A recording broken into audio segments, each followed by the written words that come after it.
نستمع أيضا إذا سمحت لشيء من شعرك، لأنه أكيد مشاهدينا حابين يسمعوا المزيد. لا.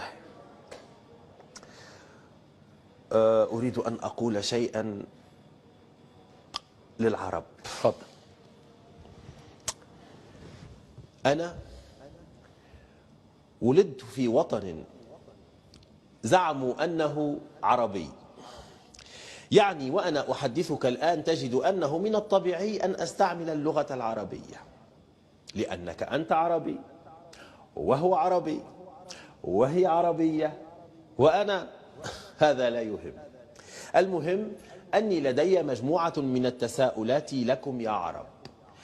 للذي على الثورات ركب، للذي ساعد الغريب حين نهب، للذي لم يقل شيئا حين الغريب لأرضنا وعرضنا اغتصب، للذي سئم من القضايا الحالقة فهرب، للذي اغترب، للذي طبل ومجد وللملوك والسلاطين تهجد، للذي سمع فردد وغيب عقله وما تردد، للذي تعلم الخنوع والخضوع ونسي أن لغير الله لا ركوع، للذي يكنز أموالا وأمة تجوع فخانها بلا رجوع، للذي يحرم الفنون والغناء ويحل في أذهاننا استعباد النساء، يحل في أذهاننا اغتصاب النساء ويزعم أن الظلم ابتلاء وحقوق الإنسان كفر ورياء، للذي رضي بأمة تعيش في انهيار، للذي رضي بأمة من فكت عن انحدار، للذي رضي بأمة تدجن الأفكار فتزعم أن الفلاسفة كفار، للذي حصر وجداننا بجملة من الأقفال،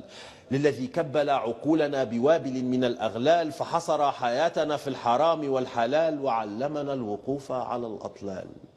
وحتى لذلك المواطن البسيط الذي لم يقرأ لا معجما ولا وسيط ولم يكن له صدى وسيط، أين ذهب علم ابن سينا؟ أما كان ابن الجزار فينا؟ أما كان عندنا الجاحظ والمعري يا أمة انحدرت ولم تقري؟ أين علماؤنا؟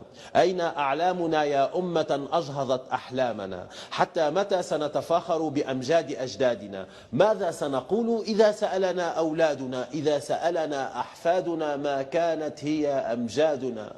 أو لماذا هي وضيعة أوطاننا؟ أو لماذا تراجعت الحضارة في زماننا؟ أو كيف نسينا صبرا وشتيلا ورضينا أن ينكلوا بنا تنكيلا؟ وكيف نسيناها فلسطين ونشاهد المجازر من خلف التلفاز هادئين وهم يحرقون أطفالنا، يغتصبون نساءنا، يقتلون رجالنا. أحينها سنمأمئ ثم نعلق الفشل على الظروف، أم سنقول تقهقرنا لأن الحروب ما عادت بالسيوف، أم سنعود مثلكم إلى الأمجاد والأجداد يا نعجة تتباهى بلية الخروف؟